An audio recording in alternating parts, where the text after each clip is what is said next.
Okay, so how concerned should we be about the Lakers? As far as making the playoffs, not too freaked out. If they fall into the play-in tournament, they have to win one game out of two games. I'm assuming they'll do that. To me, the real thing is still the health. LeBron's ankle specifically. It has been said that he's probably going to have to play through discomfort, pain, whatever, in the playoffs, and there's a chance the groin thing is still affecting him somehow 2 years ago. Of course, he's 36 years old, and given all of that on top of the fact that the round one opponent is not going to be easy, it's going to be either the Jazz, the Suns, the Clippers, or the Nuggets, maybe this is the first time LeBron looks human since, I guess, his first year back with the Cavs when he had to take 2 weeks off. And that could just be too much to overcome. I mean, I know LeBron has taken his teams as far as they possibly could go since after 2011, but maybe the deck is just too stacked against him this time.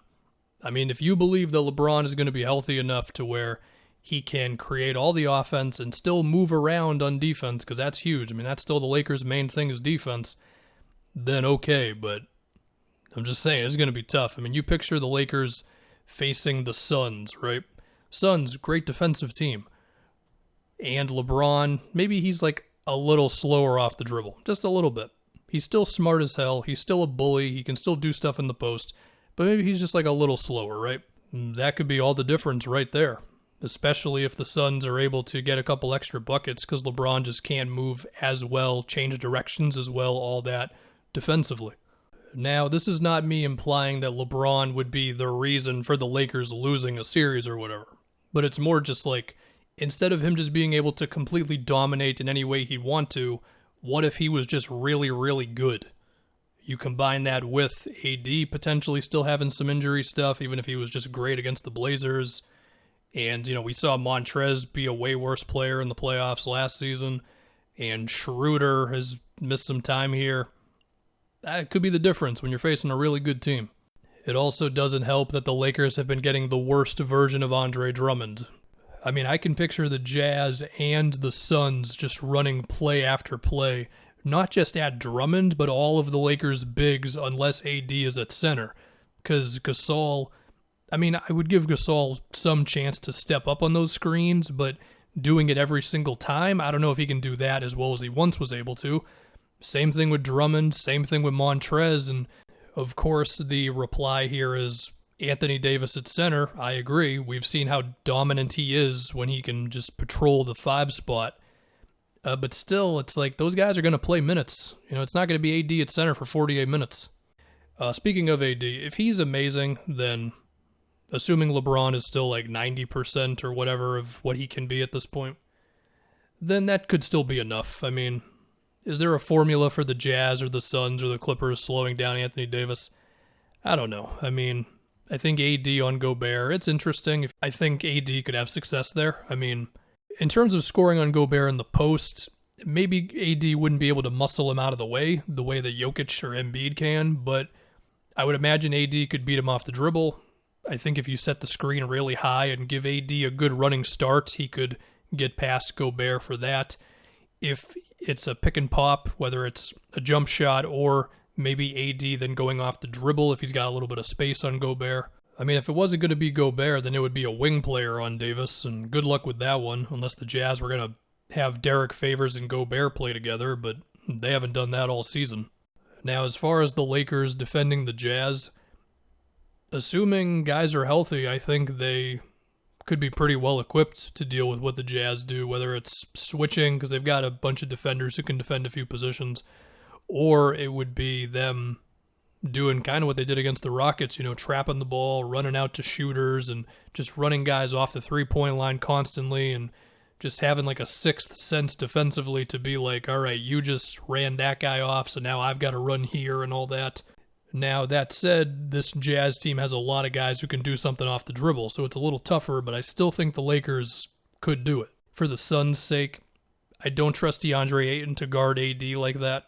And he has made strides defensively, no doubt, but guarding AD like that is a whole different thing. And a similar thing with the Jazz. Is a wing player going to be on Davis? With the Clippers, I mean, their wing players have a little more size to them. I mean, if Kawhi is matched up on AD, I give him a better chance than most wing players to be able to slow him down. So that could still be the main thing. If Anthony Davis is good enough, then perhaps none of the rest of this really matters. But still, how often have we seen Anthony Davis go back to the locker room for a quarter or something and then come back? I mean, it's eventually one of those times it's going to be like, yeah, you know what, AD's out for the rest of the game. And in the playoffs, that could be all the difference, especially, again, LeBron, ankle, all that stuff. The other things to talk about with the Lakers, Schroeder getting back and hopefully being in shape, given that he's going to be out for a minute here. That would be great, because they're certainly going to need him. Did I mention Montrez? If I didn't, they're going to need him to not be horrible, as he was in last year's playoffs. And when we think about the postseason, honestly, the conversation that I have besides the health of LeBron and AD is the same one I had last year, which is, when is it AD as the lone big man? When is it two big guys? All that stuff. And between AD at center, AD with Drummond, AD with Montrez, AD with Gasol, what's the right option? It probably just depends on the opponent. At least that's what it was last year. The difference this year is that you're not getting peak Dwight and peak JaVale.